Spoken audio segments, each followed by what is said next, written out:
I want to shout and talk to the world and let them know what's going on there.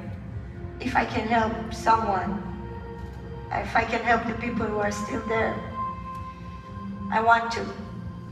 I feel like it's my calling to do so.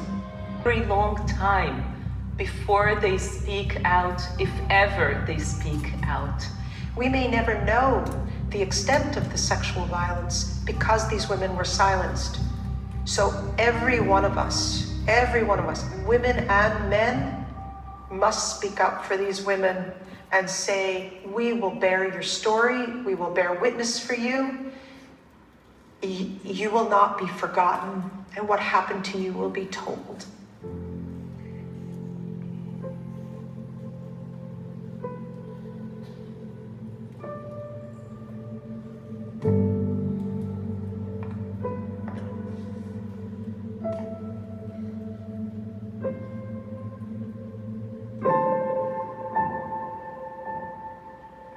Maybe everything I've done has led to this moment. Why? Why do you feel that way? You know, I've spent a lot of time in my life advocating for women, and it felt like this was a moment where we needed to be really honest and direct about what happened. Rape is never acceptable. And in this moment, since October 7th, I felt like we were sliding back to a place where we would start accepting the unacceptable. And I can't let that happen. Can you tell me what resonates the most from everything you've heard? You just hear the story after story after story. People who have not met each other telling us the same things over and over. And I have to believe that we will tell these stories and give these amazing witnesses the chance for people to hear from them and their words in this film. What happened? Anyone who watches this film can bear witness. And we can take that, pain and take that trauma and turn it into hope, turn it into commitment, turn it into conviction that we are not going to let this happen again.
it's been to watch this film.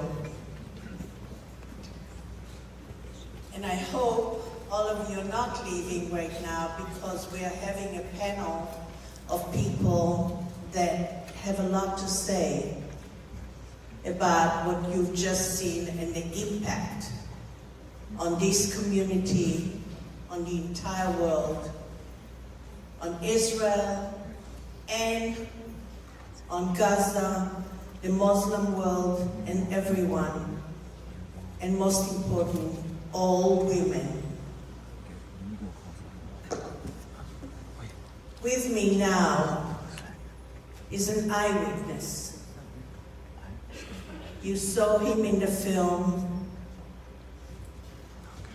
He's somebody who's been working for Zaka for many years. And he was the first responder to these brutalities. We asked him to come here tonight to speak to you and to tell you why this moment is so important to him, and why is it important to tell everyone what he really saw. This is somebody who's dedicated 30 years of his life to rescuing, and even he was silenced with such shock at what he saw and what he experienced. Please welcome Simcha Gunnerman.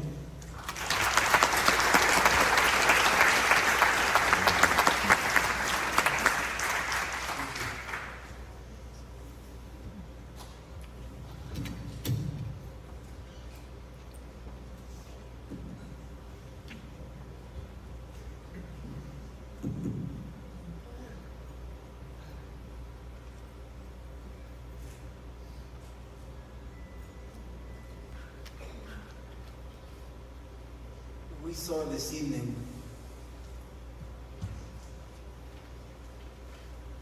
are little drops what we dealt with hundreds of bodies.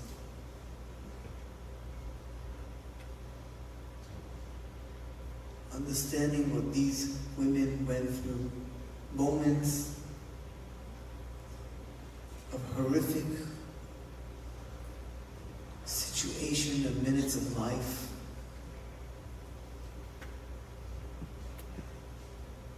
32 years of volunteering Zaka International, going around the world, rescuing people in hard situations after earthquakes, tsunami, 9/11, terror attacks around the world, Bombay and different, facing so many bodies naked. It's something that you cannot imagine. You're not prepared for a situation like this in your life.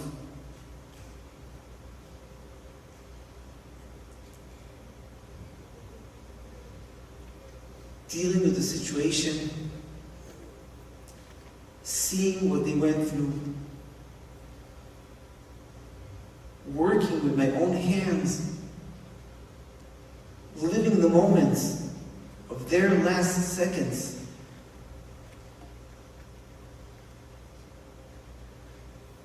I am the testimony.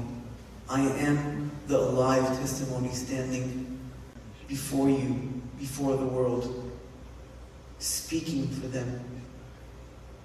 I am the number after this Holocaust.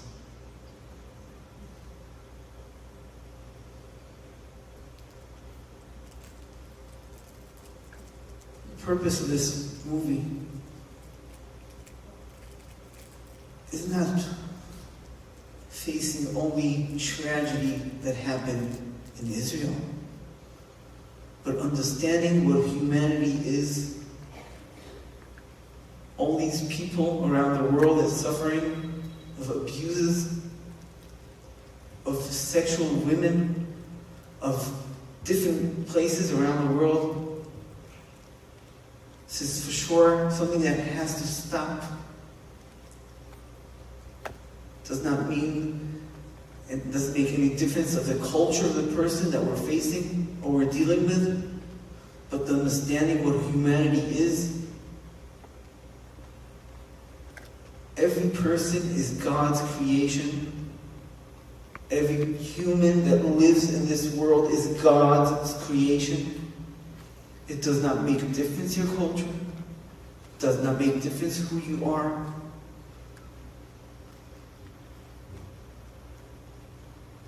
But as we stand here, we have to make sure that it never happens again. We have to shout. We have to scream.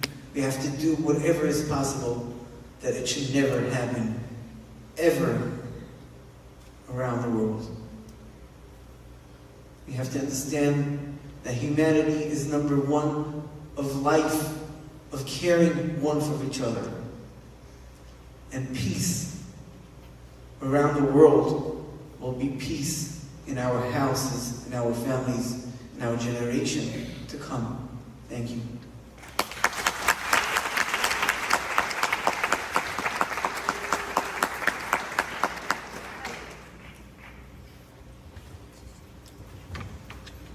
This event would not have happened if not for Heidi Basch.